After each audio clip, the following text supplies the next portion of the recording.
Tell us about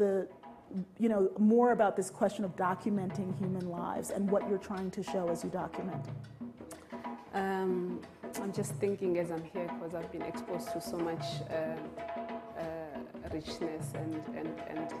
finery, and I'm just thinking I have to go back home and work. For me, I'm just thinking that a lot of activists and allies and families, had a duty of dealing with the fact that so many people were rejected in their spaces. And I was thinking to myself,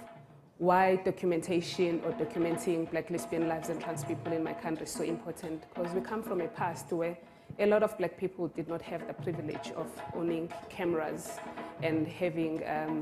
any means of documentation except writing. And those who were radical or who transgressed the apartheid system that was in place, it meant that many people's lives ended up not being part of the historical documents of South Africa. So I'm thinking now, if a lot of activists and artists, and like artists, I mean musicians or cultural activists,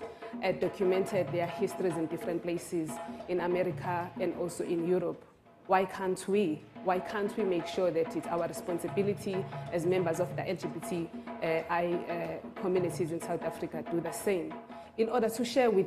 so many homophobes who want to drive the myth around the un-African homosexuality, as some of you might have read about it, how the Ugandan government proposed the anti-homosexuality bill in 2009. And then in South Africa, we have all these laws that protect us, like the right to marry, the right to adopt children as a same-sex couple, the right to have pension for your spouse in case anything happens. Like I said, we are in a better position, but the truth is, without any images that could complement the same constitution and also all those laws in place, it will mean that we do not exist. So for me, it's not a matter of of luxury. So documentation or visual activism has formed part of my reality, and also to say that this is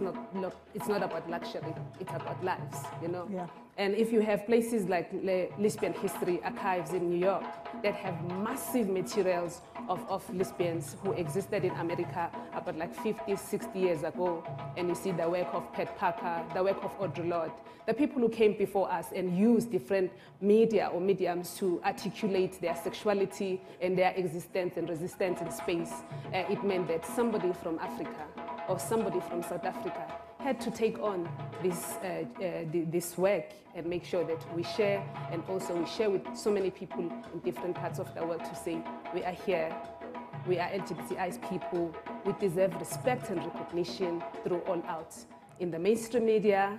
on TV, the documentaries that we produce need to form part of the mainstream in order to challenge the transphobia,